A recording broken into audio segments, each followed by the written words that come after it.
అయితే మేము సలార్ చూసాం. సలార్ గురించి అంత మించి ఉంటుంది సినిమా అయితే మాత్రం. మామూలుగా సినిమా కలెక్షన్ అయితే పెద్ద పెద్ద క్యారెక్టర్లే చేశారు కదా, పెద్ద పెద్ద అవునన్నా. వాళ్ళతో పాటు ఈయన కూడా సమానంగా అన్న మళ్ళీ సినిమా తీయాలంటే ఇన్ని రోజులు వేరే వాళ్ళందరూ తొల్లగొట్టాడు, మా దుమ్ము దులిపే టైం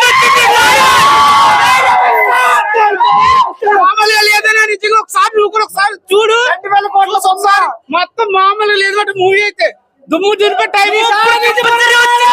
మహాభారతం చేస్తానని చెప్పాడు, కానీ ఒకటి ఈ సినిమా చూసిన తర్వాత, ఈ విజువల్ చూసిన తర్వాత రాజమౌళి మహాభారతం చేయాలంటే చాలా గట్టిగా ఆలోచించాలి, చాలా గట్టిగా కొట్టాలి. దానికి నాగార్జున ఈజీగా సింపుల్ గా చాలా గట్టిగా దమ్మిచ్చాడు.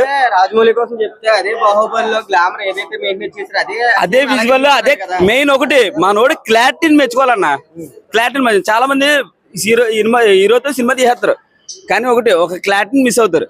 కానీ మనోడు మిస్ అవ్వలేదు. రాజమౌళిని బీట్ చేసేంత క్లారిటీ ఆ విజువల్ ఉన్నాయి. రాజమౌళికి దగ్గరగా ఉన్నాడు మనోడు. కానీ రాజమౌళి మహాభారతం కాన్సెప్ట్ కాబట్టి దీనికి డైరెక్ట్ గా వెళ్తే రాజమౌళి ఇంకా గట్టిగా ఉండాలి. గ్రాఫిక్స్ ఓవర్ అయింది అంటున్నారు, అంతవరకు ఏం కాదన్న. ఓవర్ అవ్వలేదు భయ్యా, చాలా నీట్ గా ఉంది, చాలా నీట్ గా ఎక్స్ప్లెయిన్ చేస్తారు.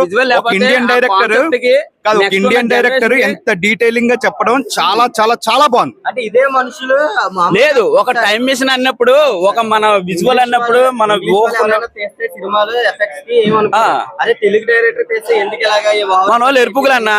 ఒక బకెట్ లో పీతలు వేస్తా, ఒక పీత ఎక్కినప్పుడు ఒక పీతలు లాగేస్తారు కదా, అలాంటి వాళ్ళు మన వాళ్ళు అంతే. కానీ నేను తిట్టట్లేదు, కాకపోతే ఏంటంటే మన వాళ్ళు కూడా ఇప్పుడు మారుతున్నారు, అందరూ గొప్పలే, ఎవరిని తిట్టడానికి లేదు.